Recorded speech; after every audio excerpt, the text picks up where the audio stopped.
Hello everyone, मेरा नाम है आनंद। आप देख रहे हैं दी सिलेक्शन पॉइंट। आज के वीडियो में हम एक और महत्वपूर्ण भर्ती के बारे में बात करने वाले हैं।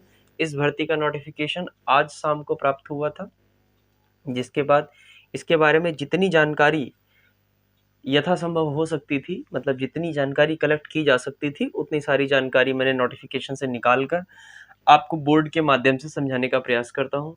कुछ विवरण जो है नोटिफिकेशन का वो यहाँ पर नहीं है।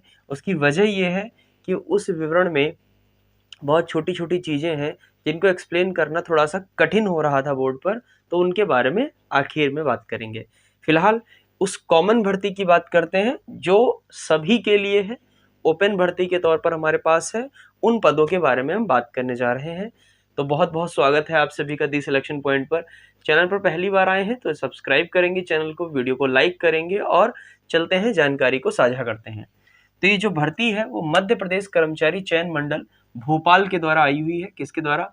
मध्य प्रदेश कर्मचारी चयन मंडल भोपाल के माध्यम से ये नोटिफिकेशन आउट किया गया है, जो कि 22 तारीख में शाम को 5 बजे प्राप्त हुआ था। समूह 2 और उपसमूह 4 के तहत कुछ भर्तियां हैं। किस पद पर है? सीधी भर्ती है, संविदा पर भी है और बैकलॉग में भी है। अगर हम पद की बात करें, जो हमारे पास जनरल पद है जिसमें हम सभी के बारे में बात करते हैं, वो पद है हमारे पास पटवारी के। ठीक है ना? देखिए, यहाँ पर जिन पदों पर हम बात करने वाले हैं पटवारी और अन्य है, लेकिन बात वही है ना कि हम उस भर्ती के बारे में आपको बताते हैं जहाँ पर हमारी जो व्यूअर्स है या जो हमारे छोटे भाई बहन हैं या जो हमारे साथ के लोग हैं, जहाँ पर वो फॉर्म भर सकते हैं, तो यहाँ पर सबसे पहले उनके बारे में बात करते हैं। ठीक है ना? जहाँ पर हम साझा जानकारी, ऐसी जानकारी साझा करते हैं जहाँ पर सब लोग सम्मिलित रूप से फॉर्म भर सकते हैं। तो चलिए पहले देखते हैं एक एक करके इसका विवरण क्या है। अगर हम बात करें कि आवेदन कब से प्रारंभ हो रहे हैं, आवेदन प्रारंभ होंगे 5/1/2023 से। कब से प्रारंभ हो रहे हैं साथियों? 5/1/2023 से प्रारंभ हो रहे हैं।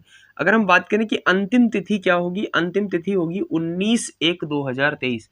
मतलब जनवरी की 5 तारीख से फॉर्म शुरू होंगे और 23, आपको पता ही है 2023 आने वाला है, उसके बाद 19 तारीख तक ये फॉर्म चलेंगे। 5 तारीख से जो फॉर्म शुरू होंगे वो 19 तारीख तक चलेंगे।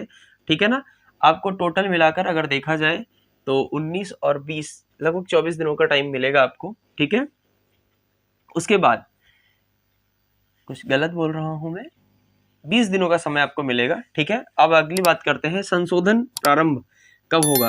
जैसे मान लीजिए फॉर्म भरते समय कुछ गलती हो गई आपसे, तो अगर गलती हुई तो उसे सुधारना चाहते हैं, तो अगर सुधारना चाहते हैं तो आवेदन जब प्रारंभ होंगे उसी दिन से संशोधन भी प्रारंभ हो जाएगा। तो आवेदन करिएगा। पहली बात तो कोशिश करिएगा कि फॉर्म फॉर्म जब भरते हैं उसमें कोई गलती ना हो। गलती नहीं होती है तो वो ज़्यादा बेहतर होता है, बट अगर फिर भी हो जाती है तो फिर कोई बात नहीं। ठीक है ना? ऐसी कोई समस्या की बात नहीं, क्योंकि संशोधन का मौका दिया गया है। हाँ, संशोधन का कुछ शुल्क भी रखा गया है। ठीक है ना? संशोधन का कुछ शुल्क भी रखा गया है। आगे बात करते हैं, संशोधन के लिए भी एक तिथि निर्धारित की गई है। क्योंकि फॉर्म भरने की अंतिम तिथि 19 तारीख है, इसलिए संशोधन के लिए आपको 5 दिन अतिरिक्त दिए गए हैं। ठीक है? आप 24 तारीख तक संशोधन कर सकते हैं। ठीक है? मेरे हिसाब से ये जो डेट है वो आपको क्लियर हो गई होंगी। अब बात करते हैं कि कितनी आयु के लोग इसमें फॉर्म भर सकते हैं। तो सीधी भर्ती है, ठीक है, तो आप सभी के लिए 18 से 40 वर्ष तक की आयु के लोग भर सकते हैं अनारक्षित। यहाँ पर अनारक्षित का मतलब समझेंगे। देखिए, जो मध्य प्रदेश के निवासी हैं, ठीक है ना, जो एमपी के निवासी हैं और यूआर में आते हैं, ठीक है ना, वो तो हैं ही इसमें, बट अदर स्टेट के जो है, ठीक है ना, ये बहुत इंपॉर्टेंट है, अदर स्टेट वाले भी यहाँ पर काउंट हो रहे हैं। ठीक है ना? तो अगर आप अदर स्टेट से बिलोंग करते हैं तो आप यहाँ पर 18 से 40 वर्ष की आयु के बीच है तो आप फॉर्म भर सकते हैं। ठीक, उसके बाद बात करते हैं 18 से 45 वर्ष, ये आरक्षित पद है। ठीक है ना? एससी हो गए, एसटी हो गए, ओबीसी हो गए, इन सभी के लिए जो आयु वर्ग रखा गया है वो 18 से 45 साल का रखा गया है। ठीक है? अगर हम पदों के विवरण पर बात करते हैं तो पद हमारे जो हैं उसमें 3 प्रकार के पद हैं। ठीक है? मतलब पद जो है आप जिनके लिए एलिजिबल हैं, जो हमारे लोग देख रहे हैं इस वीडियो को, वो उन लोगों की अगर मैं बात करूं, देखिए कुछ पद है जैसे 5-5, 7-7 करके, ठीक है ना, बहुत सारे पद है, लाइब्रेरियन के हैं, सहायक के हैं, बहुत सारे हैं, बट उनके बारे में डिटेलिंग करनी थोड़ी कठिन है। क्यों कठिन है? देखो, कम से कम अगर आप देखोगे तो ऑलमोस्ट 200-300-400 पदों के लिए कम से कम आप मान के चलो 20 पेज का नोटिफिकेशन है। तो वो जो पद है ना, जब वो आपका फॉर्म खुलेगा तब आपको वहां पर अर्हता दिखेगी। एक चीज और इसमें है, अच्छी बात ये करी गई है कि अगर आप संबंधित पद भर रहे हैं तो आप एक साथ 2 पद भर सकते हैं, ठीक है ना। मतलब आप वरीयता क्रम में भी पदों का विवरण भर सकते हैं, ऐसा इसमें बताया गया है, ठीक है।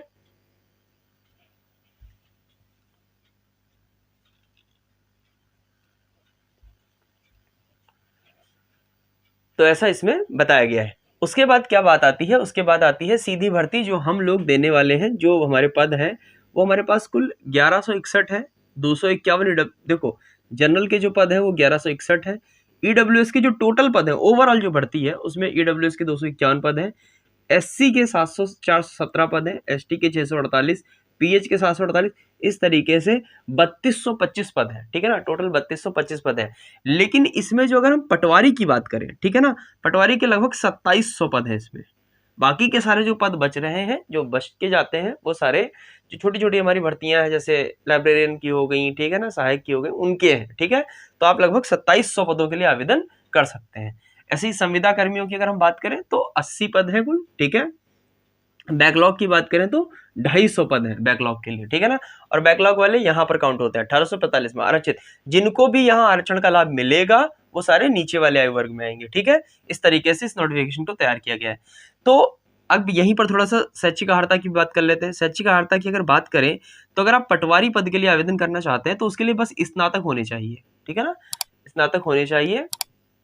और आपकी जो है टाइपिंग होनी चाहिए, स्नातक के साथ साथ आपको टाइपिंग आनी चाहिए, और टाइपिंग आने के साथ साथ आपको कंप्यूटर का बेसिक नॉलेज होना चाहिए, ठीक है ना। ये 3 चीजें हैं, ठीक है। स्नातक होने चाहिए, कंप्यूटर का नॉलेज होना चाहिए, यहाँ पे लिख देता हूँ मैं, कंप्यूटर का नॉलेज होना चाहिए, ठीक है ना। आपके पास कंप्यूटर का नॉलेज होना चाहिए, और साथ में क्या आना चाहिए, टाइपिंग, ठीक है ना। टाइपिंग पर जो मुद्दा आता है उस पर थोड़ा सा हम रुक के बात करेंगे, ठीक है ना।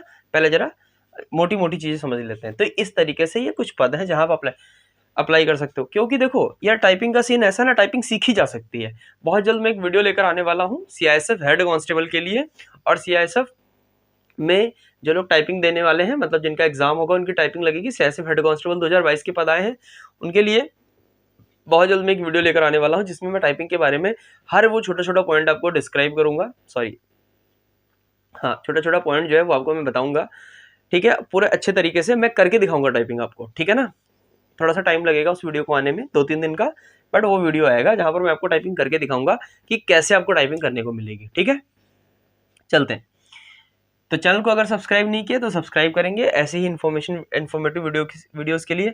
अब बात कर लेते हैं शुल्क की, ठीक है। पदों के बारे में तो बात कर ली हम लोगों ने, अब बात करते हैं शुल्क की। तो देखो शुल्क क्या रखा गया है। तो जो सीधी भर्ती है या जो संविदा कर्मी है, ठीक है ना, जो जो अनारक्षित पद है, जो लोग अनारक्षित आते हैं, ठीक है ना, जो यूआर कैटेगरी में आएंगे, उनके लिए जो फीस रखी गई है वो 500 रखी गई है, ठीक है। चाहे आप सीधी भर्ती के लिए अप्लाई करें, चाहे आप संविदा की भर्ती के लिए अप्लाई करें, अगर आप यूआर में आते हैं, अगर आप अनरिजर्व कैंडिडेट हैं तो आपको 500 रुपीज़ फीस देनी होगी। बट अगर आप रिजर्व में आते हैं, एससी है, एसटी है, ओबीसी है, पीएच है, अगर आप रिजर्व कैटेगरी में आते हैं, ठीक है ना, तो आपको 250 रुपये देने होंगे, ठीक है। तो अनारक्षित है तो 500, अनारक्षित और आरक्षित हमेशा एक ही जैसा रहेगा। जो वहां अनारक्षित है वो यहाँ अनारक्षित है, जो वहां आरक्षित है वो यहाँ आरक्षित है, ठीक है ना। तो अनारक्षित में केवल अनारक्षित है और अदर स्टेट है, बाकी सारे जो आते हैं वो आरक्षित में है। अब देखो कुछ लोगों के लिए यात्रा भत्ता का भी प्रबंध किया गया है। यात्रा भत्ता क्या होता है? यात्रा भत्ता वो पैसा होता है जो आप पैसा खर्च करके जाते हैं, उसके बारे में वो लोग जानकारी ले लेते हैं। जानकारी के बाद वो पैसा आपके अकाउंट में ट्रांसफर कर दिया जाता है, हम उसे यात्रा भत्ता कहते हैं। यात्रा भत्ता किनको मिलेगा? यात्रा भत्ता मिलेगा केवल उन्हीं कैंडिडेट को जो एमपी के हैं, ठीक है, मध्य प्रदेश के हैं, साथ में एससी हैं, एसटी हैं, ओबीसी हैं या पीएच हैं, वही आरक्षित वाला हिसाब किताब है। आरक्षित यहाँ पर भी आरक्षित है, एमपी के होने चाहिए, एमपी के हैं बट यूआर में आते हैं तो आपको आरक्षण का भत्ता नहीं मिलेगा, ठीक है। अब बात करते हैं कि जो हमारा आरक्षण है वो किनको मिलेगा। आरक्षण केवल एमपी के अभ्यर्थियों के लिए है। आरक्षित वही फिर से बात आ जाएगी, यूआर है तो यूआर है ही है, अदरवाइज आप किसी भी कैटेगरी में आते हैं तो आपको आरक्षण मिलेगा। जैसा आरक्षण मिलता आया है वैसा ही मिलेगा, ठीक है। अच्छा, बात करते हैं पीएच की। तो पीएच कितना रखा गया है? 1.5%। अगर किसी का पीएच सर्टिफिकेट है या फिर वो फिजिकली चैलेंज्ड है, मतलब कान से हल्का सा कम सुनाई पड़ रहा है या फिर हल्का सा दिखाई कम पड़ रहा है और आपका सर्टिफिकेट बना हुआ है, तो ऐसी सिचुएशन में आपको 1.5% का रिजर्वेशन मिलता है और आप भी इसी में काउंट होते हैं, ठीक है ना। बात करते हैं चयन प्रक्रिया की। तो अगर हम चयन प्रक्रिया की बात करें तो हमारा लिखित परीक्षा होगी, डॉक्यूमेंट वेरिफिकेशन होगा। लिखित परीक्षा में कुछ चीजें हमें ध्यान रखी नहीं है, पहले तो आप समझ लेते हैं। डॉक्यूमेंट सबसे पहले लिखित परीक्षा होगी, फिर डीवी होगा आपका। बहुत सिंपल सा तरीका है, बहुत नॉर्मल सा है, ठीक है। हर जैसे ये वाली जो सीधी भर्ती है जिनके बारे में हम बात करें तो इनका तो पेपर सीधी भर्ती जैसा होगा, बट जो अलग अलग आरक्षित पद है ना उनके लिए अलग अलग तरीके के पेपर तैयार किए जाएंगे, ऐसा नोटिफिकेशन में पहले से मेंशन किया गया है। देन क्या आता है, मैंने आपको पहले ही बताया था ना कि बहुत बड़ा नोटिफिकेशन है। आपको पता है ये 132 पेज का नोटिफिकेशन है। आप चाहे तो आप हमारे टेलीग्राम चैनल से इसको देख सकते हैं। ये 132 पेज का नोटिफिकेशन है।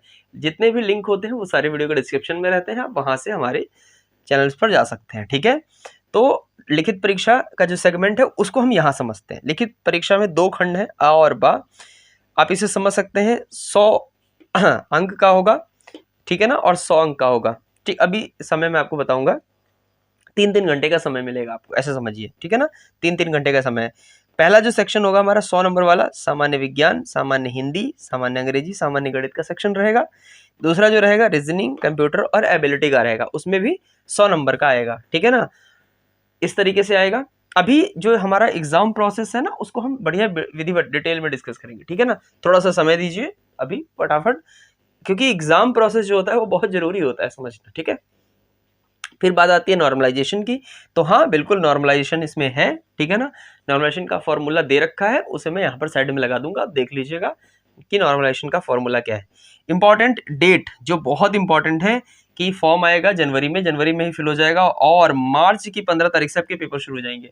ये बहुत इंपॉर्टेंट चीज है जो आजकल के नोटिफिकेशन में देखने को नहीं मिलती है। नोटिफिकेशन के साथ साथ अगर आपको डेट दी जा रही है एग्जाम की, ये बहुत अच्छी बात है, और इसके लिए जो एमपी की सरकार है वो सच में तारीफ के काबिल है, अगर वो इस डेट पर परीक्षा कराते हैं तो, ठीक है। 2 पालियों में परीक्षा होगी, 9 से 12 और 2:30 से 5:30, ठीक है ना। इस तरीके से ये एक मोटा मोटा ओवरव्यू है पूरी परीक्षा को लेकर, पूरे इस भर्ती को लेकर। अब हम लोग चलते हैं वीडियो के दूसरे पार्ट पर, जहां पर हम डिस्कस करेंगे लिखित परीक्षा को, कि लिखित परीक्षा जो हमारी है वो किस तरीके से होगी, और लिखित परीक्षा में क्या क्या आएगा, कैसे कितना समय मिलेगा हमें, ठीक है। अगर आपका कोई डाउट रह जाता है किसी भर्ती से या फिर इससे रिलेटेड, क्योंकि मुझे पता है बहुत बड़ा नोटिफिकेशन है, सबको पढ़ने में समय लगेगा, फिर भी मैं आपको कह रहा हूँ कि अगर आपको कोई डाउट रह जाता है, आप कुछ पूछना चाहते हैं, तो आप कमेंट सेक्शन में अपना प्रश्न लिख सकते हैं। मैं यथाशीघ्र आपके प्रश्न का उत्तर देने का प्रयास करूंगा, ठीक है। चलते हैं वीडियो के दूसरे पार्ट पर। तो अब बात करते हैं वीडियो के दूसरे हिस्से पर, जहां पर मैं आपको बताने वाला हूं कि प्रश्न पत्र का प्रारूप क्या रहने वाला है। तो देखिए, फिलहाल तो जो आपका नोटिफिकेशन आया है उसके अंदर कुछ बहुत अच्छे से प्रश्न पत्र के प्रारूप को नहीं बताया गया है। क्यों नहीं बताया गया है, मैं ऐसा क्यों कह रहा हूँ, आपको साइड में दिख रहा होगा क्या बताया गया है, बट मैं अपनी समझ के अनुसार आपको बताने की कोशिश करता हूँ। कि देखिए, इन्होंने 2 सेगमेंट बनाए हैं, एक आ और बा, ठीक है ना। और ये बताया है कि ये 100 अंक का ये होगा और 100 अंक का ये होगा।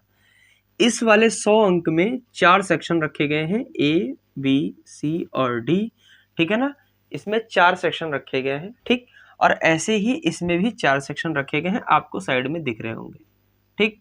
जैसे इसमें रखा गया है कि जीए, और आपका रखा गया है रीजनिंग, ठीक है। कंप्यूटर रखा गया है इसी में, और इसमें मैनेजमेंट भी रखा गया। मैनेजमेंट का मतलब है रीजनिंग के अंदर जो तार्किक प्रश्न आते हैं उनकी बात करिए। यहाँ पर रखा गया है साइंस को, इंग्लिश को, हिंदी को, ठीक है ना, और मैथ्स को। तो ऑन एन एवरेज ऐसा देखने में आ रहा है कि 4-4 सेगमेंट है, मतलब 25-25 क्वेश्चन ईच सेक्शन से बनेंगे। बट यहाँ पर कोई बहुत अच्छे से जानकारी नहीं दी है, ये बात आपको समझनी होगी, ठीक है ना। जैसे ही इसके बारे में जानकारी आएगी तो आपको उपलब्ध कराई जाएगी। तो अगर मैं ये मान लूँ तो ये 200 क्वेश्चन बनने चाहिए, ठीक है ना। ये यहाँ पर अंक बताए गए हैं, तो साथ में नीचे एक विवरण में ये लिखा हुआ है कि प्रत्येक प्रश्न 1 अंक का होगा। इस हिसाब से ये 100 और 100 200 प्रश्न आपके बन रहे हैं, और 200 प्रश्न के लिए आपको 3 घंटे का समय दिया जाएगा, ठीक है ना। 3 घंटे का समय आपको दिया जाएगा, बात समझ आ रही है। साथ में 10 मिनट आपको रीडिंग के लिए दिए जाएंगे अलग से, ठीक है ना, वो काउंट नहीं होंगे इन 3 घंटों में। इस तरीके से इस प्रश्न पत्र के विवरण को बांटा गया है।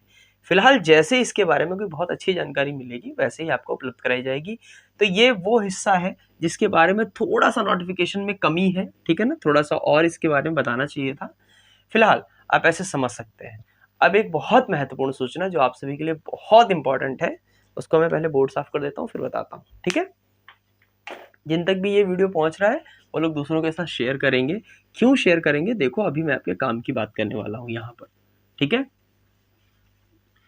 तो देखो, अगर अब तक ये वीडियो पहुंचा है तो मैं आपको बताना चाहता हूँ कि जो इसमें विज्ञान आएगी, ठीक है ना, सामान्य विज्ञान जिसमें पूछा जाता है एग्जाम के अंदर, सामान्य विज्ञान, उस सामान्य विज्ञान को आपको इसी चैनल पर, जिस चैनल पर आप देख रहे हैं वीडियो को, द सिलेक्शन पॉइंट पर, मैं आपको वो जो सामान्य विज्ञान है वो तैयार करवाऊंगा, ठीक है ना। सामान्य विज्ञान आपको तैयार करवाई जाएगी, अच्छे से तैयार कराई जाएगी, बहुत अच्छे से टॉपिक पढ़ाए जाएंगे, टॉपिक पढ़ाए जाने के बाद उसके टेस्ट लगवाए जाएंगे, ठीक है ना, अच्छे से टेस्ट लगवाए जाएंगे। बिलीव करिए, मैं इस सेक्शन पर बहुत तेजी से काम कर रहा हूँ। जैसे ही ये सेक्शन कंप्लीट होता है विज्ञान वाला, तेजी से काम करने का मतलब है मैं बहुत तेजी से इसके नोट्स तैयार करवा रहा हूँ। जैसे ये नोट्स तैयार हो जाते हैं वैसे ही मैं आपके सामने क्लासेस लेकर आऊँगा, ठीक है ना। तो ये बहुत इंपॉर्टेंट चीज़ है। अगर आपके 25 नंबर इंपॉर्टेंट है तो आप बिलीव करिए ये चैनल आपके लिए बहुत इंपॉर्टेंट है। तो अगर वीडियो को अभी तक देख रहे हैं तो चैनल को सब्सक्राइब जरूर करेंगे, लाइक जरूर करेंगे, वीडियो को लोगों के साथ शेयर करेंगे। जल्द मुलाकात होगी आपसे नेक्स्ट वीडियो में, तब तक के लिए टेक केयर, बाय बाय, अपना ध्यान रखिए, हंसते रहिए और मुस्कुराते रहिए। जय हिंद, जय भारत, थैंक यू।